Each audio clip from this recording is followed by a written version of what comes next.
আসসালামু আলাইকুম। Nahar kitchen blog নিয়ে চলে আসলাম আপনাদের মাঝে। আশা করি আপনারা ভালো আছেন, আমিও ভালো আছি, আপনাদের দোয়া। তো আজকে একটা রেসিপি নিয়ে এসেছি। রেসিপি বলতে আজকে আমি শাপলা রানবো। তো শাপলাটা কীরকম করে রান্ধি আমার পুরো ভিডিওটা দেখতে থাকুন আর আমার সাথেই থাকুন। তো চলেন এখন আমি শাপলাটা রান্নার প্রস্তুতি নিই।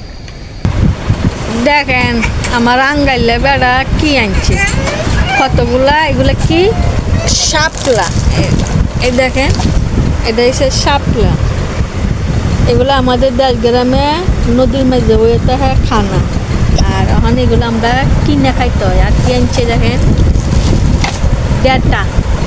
আর এটা কি কমলি, আইনে বলতেছে কমলি শাক দিয়া ডেটা দিয়া শুটকি তরকারি। আর এটা বলতেছে ইসা মাছ দিয়া। দেখেন তো এগুলো বাসা খাডা কতটা বিরক্ত, মানে কি করতাম জামা যদি না হইতো আজ সেচে লবণ দিয়ে মাহা মাহা খাইতাম। আইনার জামাই এরকম মধ্যসানি আইনার লগে করে, এটা আমারে পরে জানাই দিবেন। তাইলে আপনাদেরকে খাডার থেকে শুরু করে নান্দা হন্ত আমার এই রেসিপিটা দেখাইবার উদ্দেশ্য। তাহলে এখন কাটাকুটি শুরু করি।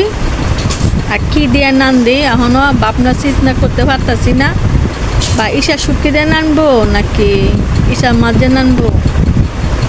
আগে খাইতে লই, খাইতে তারপরে দেখ। আমি কড়াইটা বসাই দিছি, সেখানে রসুন দিছি আর পেঁয়াজ দিছি আর তেল দিছি। এখন আমি ইসা শুটকিগুলা দিয়ে দিব।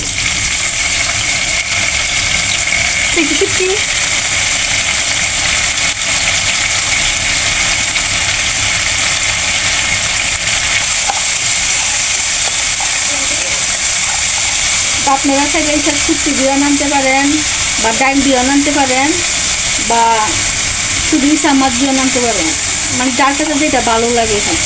মানে আমার কাছে এইসব শুটকি দেওয়াই বেটার মনে হয়েছে, আমি সব শুটকি দিয়ে নানতে। 1 চামচ গুঁড়া মরিচ, 2 চামচ হলুদ, স্বাদ মতন লবণ, ভালো করে কষায় নেব।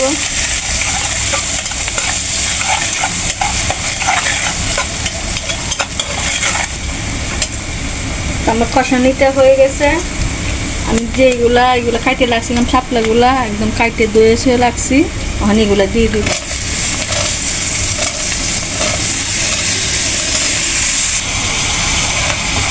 এটা আমি যে আমি কোনো আর পানি দিব না, এটা থেকে যা পানি উঠবে। তখন আমি ঢাকনাটা দিয়ে দিব।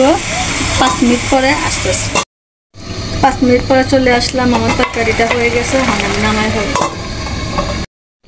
তো আমার শাপলাটা দেখেন নান্দা হয়ে গেছে, মাশাআল্লাহ। দেখেন কত সুন্দর কালার, শুটকি দিয়ে নানছি।